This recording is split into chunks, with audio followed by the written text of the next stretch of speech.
कौन बनेगा नेता। नगर निगम के चुनाव पास आने वाले थे। पूरे कानपुर शहर में टिकट को लेकर मारामारी शुरू थी, लेकिन सबसे ज्यादा चर्चा में वार्ड नंबर 40 की सीट थी। वो इसलिए क्योंकि इस बार वहां की सीट महिला के लिए आरक्षित थी। अब सवाल ये था कि चुनाव लड़ेगा कौन।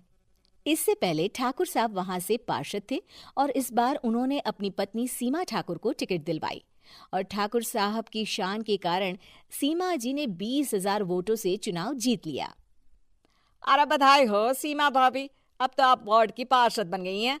अब तो हमारे काम आप ही करवाएंगी। अरे ये तो सिर्फ नाम की पार्षद बनी है, वो तो महिला सीट आ गई, वरना पार्षद तो मुझे ही बनना था। अब भले ही चेहरा इसका होगा लेकिन पावर तो मेरी ही होगी। अरे वाह भाई साहब, क्या दिमाग लगाया है आपने भी। आइए आप लोग, खाना लगा दिया है सबके लिए। सीमा जी पार्षद बन चुकी थीं, फिर भी उनकी एक ना चलती। सारे काम ठाकुर साहब खुद ही संभाल लेते और जहां जरूरत पड़ती वहां सीमा जी का अंगूठा लगवा लेते। सीमा जी ज्यादा पढ़ी लिखी भी नहीं थी। एक दिन ठाकुर साहब और सीमा एक प्रोग्राम में जाते हैं। अरे ठाकुर साहब आप आ गए। ओहो, पार्षद मैडम भी आ गई हैं। स्वागत है आप दोनों का। लगता है हमारे पार्षद फंड का सही इस्तेमाल हो रहा है। चलिए अब उद्घाटन करते हैं।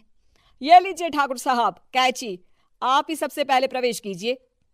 सब लोग आगे निकल जाते हैं और सीमा जी पार्षद होने के बावजूद भी पीछे खड़ी रह जाती हैं। वो देखती हैं कि वेलकम बोर्ड पर उनका नाम है, लेकिन महिला होने के कारण कोई उनका सम्मान नहीं कर रहा। अगले दिन एक आदमी उनके घर आता है। अरे ठाकुर साहब नमस्कार।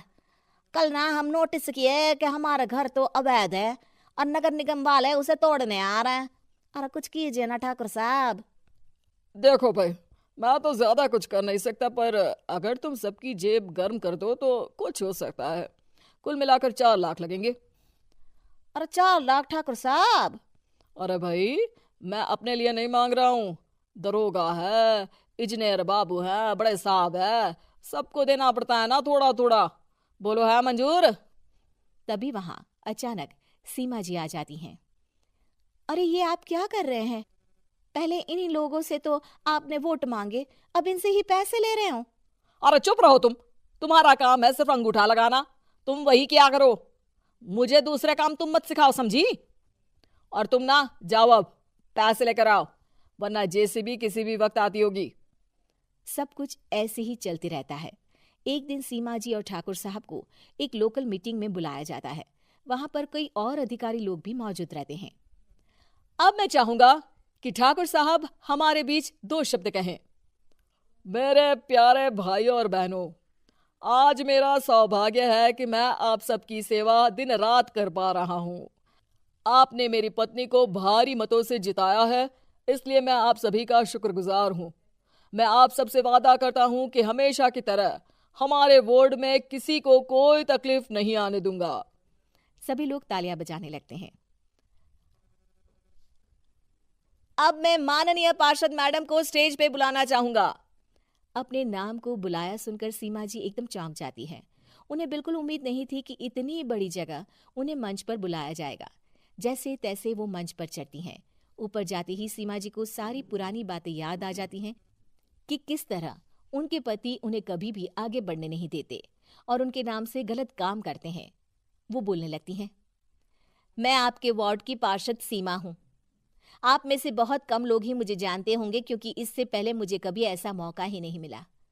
सारे मौके मेरे पार्षद पति यानी आपके ठाकुर साहब ही लेते रहे, लेकिन आज ये मौका मुझे मिला है तो मैं इसे ऐसे ही नहीं जाने दूंगी। मैं आपको ये बताना चाहती हूँ कि आपके ठाकुर साहब मेरे नाम की आड़ में गैर कानूनी काम करते हैं, जिस पर अंगूठों के निशान मेरे होते थे। इसीलिए मैं अपनी गलती मानती हूँ और आज अपने पद से इस्तीफा देती हूँ, ताकि आगे से कोई गलत काम ना हो पाए। अब फैसला आप सबके हाथ में है कि आप हमें क्या सजा देना चाहते हैं।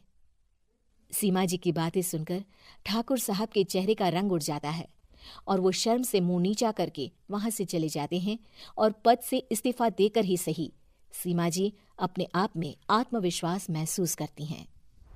उम्मीद है कि आपको हमारी ये कहानी पसंद आई होगी।